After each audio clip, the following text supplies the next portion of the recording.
I think this is the last of the video series here for our Beer's Law, what is the concentration of the dye in the Gatorade lab here. So this is where I've worked up my data. Hopefully by this point you have worked up your data and you are using my spreadsheet here to check your numbers. So let's start over in the yellow box that's over here. Here was my initial data.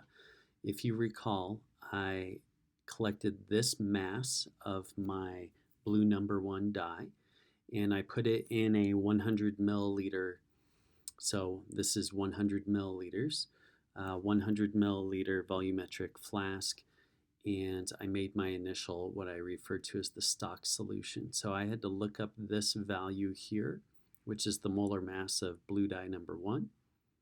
This is in combination of all of these things. This is how I came up with my initial molar mass of that main stock. This was the very dark one.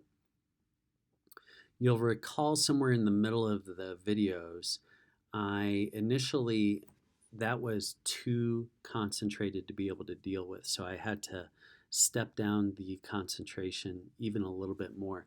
I started with doing 1 milliliter in 100, but that had some issues that I think I explained in the video, and I ended up going back to a 2 milliliters of this main stock into a new fresh 100 milliliter volumetric flask.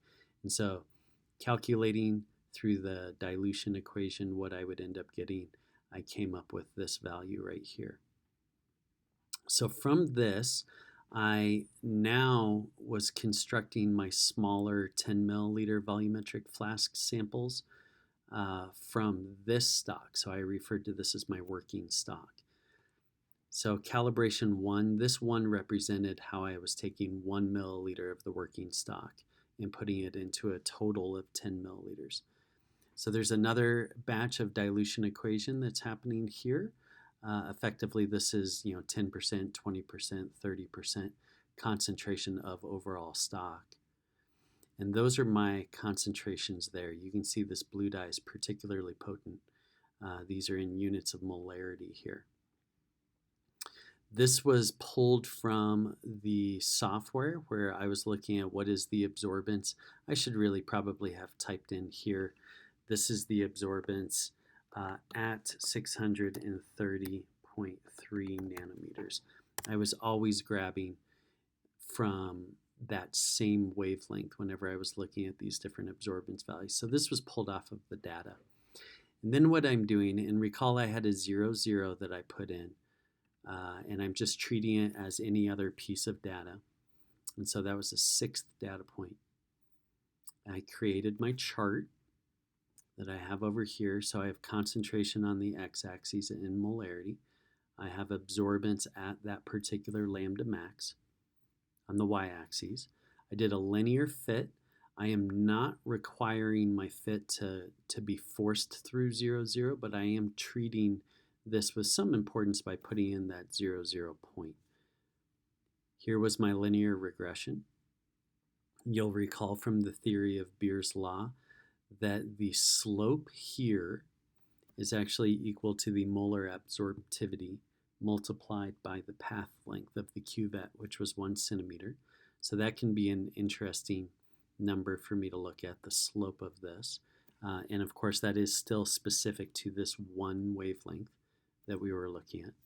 But nonetheless, here were all of my points of the calibration curve, and I remember I wanted to keep them below 1 so that I would not start to get into a non-linear section of Beer's Law.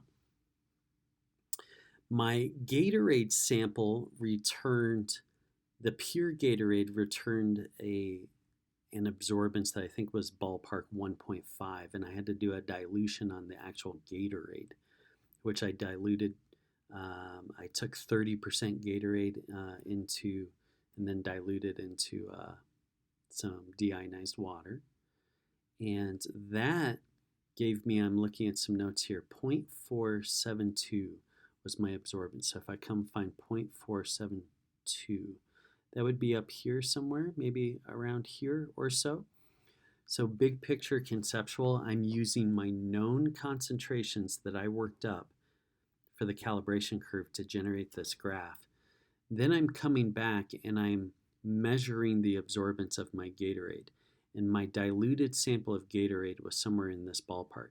Now I'm going to use this equation here in order to say, well, it had this absorbance, and I'm going to effectively mathematically track it down to figure out what the concentration was of that.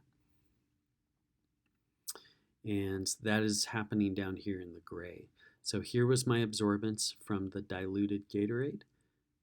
If I plug this in as the value of y and solve for x, I get this, concentration right here.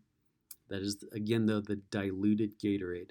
So I basically undid the idea that this was only 30% concentrated, and I mathematically went back to what would it have been if I had pure Gatorade, which effectively means that I took this and divided it by 0.3.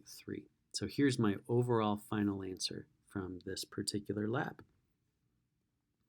All right, we can talk more in class about some details. All right, thanks.